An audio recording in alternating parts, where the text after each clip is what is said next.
Hello guys and welcome back to my YouTube channel.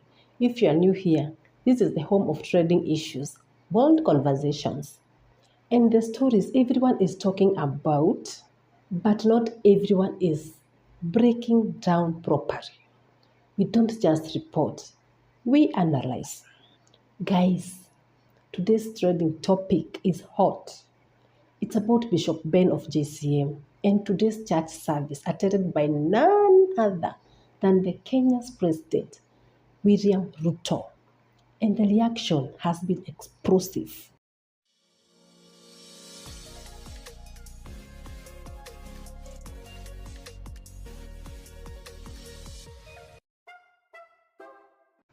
Guys, before we dive in, if you're new here, make sure you hit that subscribe button. Join the family and turn on notifications so that you never miss out in the next big story. And to my returning subscribers, you already know. Thank you for always coming back for more juicy and trading stories.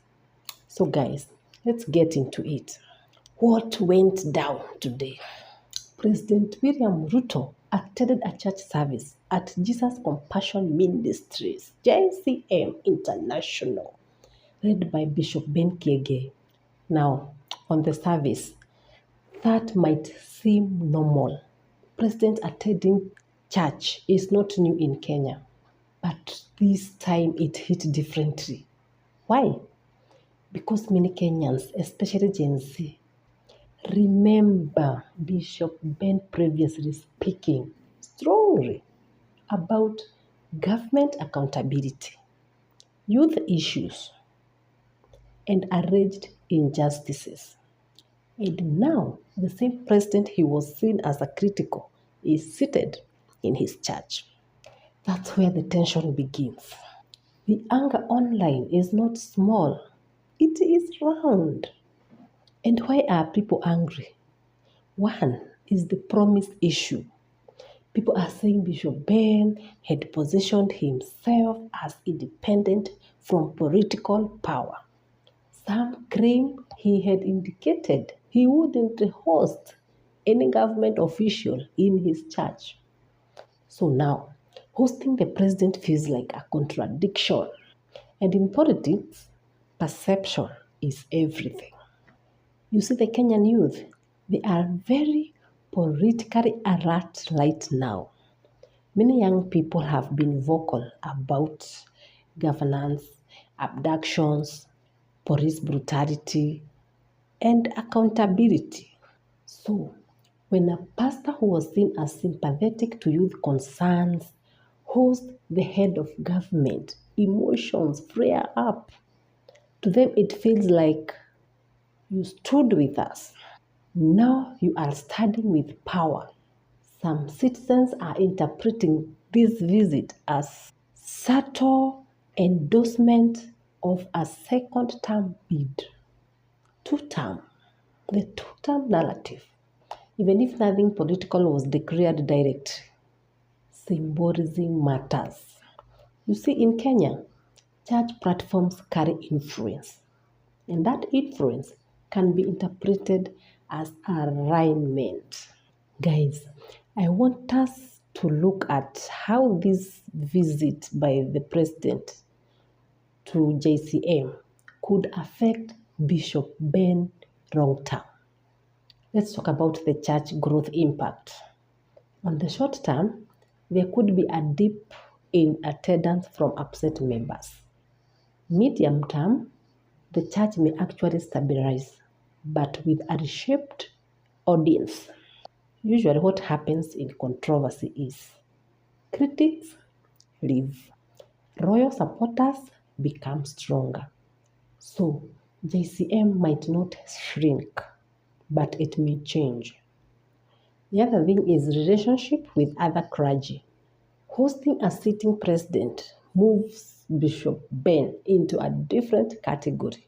Some pastors will see him as influential, strategically connected, and nationally recognized. Others may quietly distance themselves, especially those critical of government actions. Church politics is rarely round, but it is real. Now, where it gets interesting is the political environment. If Bishop Ben continues engaging political figures, especially from one side, he may officially be viewed as politically aligned heading to 2027. That label sticks. But if he balances hosting leaders across divides, speaking consistently on justice, and avoiding campaign style messaging, he could still position himself as a national spiritual voice rather than a partisan one. So, guys, to me, the real issue here is trust. This is not just about one Sunday service, it's about consistency. Because people are reacting because they feel there is a gap between past messaging and the present action. When leaders build moral authority, the public holds them to a higher standard. Once trust feels shaken, rebuilding it takes intentional effort. Guys, the big question is, was this betrayal or strategy? Is Bishop Ben compromising? Is he strategically positioning himself or simply practicing an open door church policy? The answer depends on what happens next, because the next steps will define the narrative. As I conclude, guys, here is the reality. This controversy will tread hard for weeks. Social media will amplify it. People will debate it. But over time, attention may shift. However, this moment has permanently moved Bishop Ben from just a pastor to a politically scrutinized religious figure. And in Kenya, once religion and politics mix publicly, it changes perception forever. Guys, do you think Bishop Ben betrayed his supporters? 2.